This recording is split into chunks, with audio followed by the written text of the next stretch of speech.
I know we're all getting ready to go hunting. Good weather for it tomorrow, in fact, for the start of the season. If you do shoot a deer this season, the DNR, they want it to be female, because right now in Michigan, the doe to buck ratio is falling out of balance with too many does running around, running into the roads and all over the fields. Yeah, it can be a problem. Fox 17's Sam Lanstra spoke with the DNR's top deer biologist about population science and why hunters might want to consider aiming for an antlerless deer this week.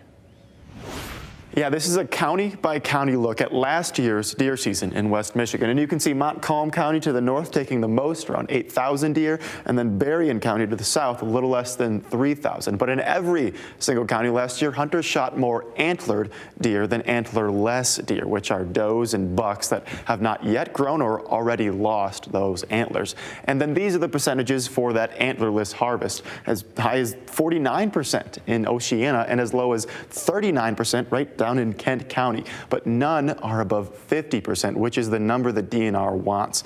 And it's the same story in these southern counties, all of them below 50% and most of them hovering in the low 40s.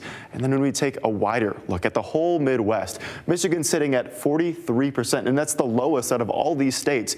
The DNR says they'd like for us to be more like Wisconsin or Ohio, 57 and 56%. But in order to do that, some long-held habits, they really have to change. We can't continue to keep doing the same things and experiencing different results because our culture has changed, our landscape has changed, our deer herd has changed. For decades in Michigan, the popular school of thought has been get your buck, then wait for a bigger buck. There's something to be said about, getting a deer with a nice set of antlers on it. So, I don't expect that to change.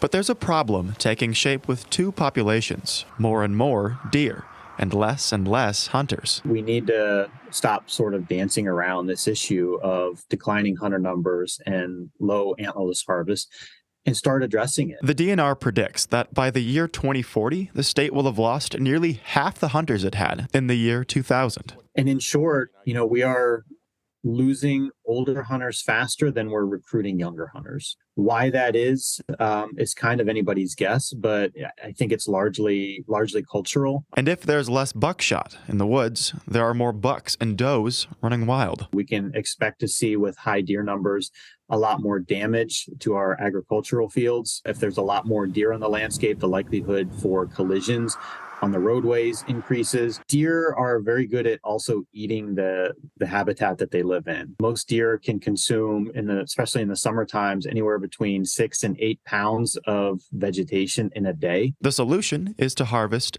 antlerless deer, the ones that reproduce, the ones that aren't typically shot. We're essentially asking fewer hunters to do either the same or more in terms of antlerless harvest than what we had in previous years. If hunters set their sights on that this season, then Michigan may achieve a more balanced population. We simply don't want to manage our deer herd with diseases, or, our goal is to try to manage for a sustainable and healthy deer herd. Now, with all that in mind, the DNR wants hunters to take 1 to 1.5 more antlerless deer per square mile in the Lower Peninsula this season. And the department says they realize that not everyone is going to be a fan of this recommendation, because who doesn't want a big buck? But they say that shooting a doe right now doesn't really put the whole population at risk at all. And these practices will actually benefit the herd in the long run. For now, in studio, Sam Lanstra, Fox 17 News.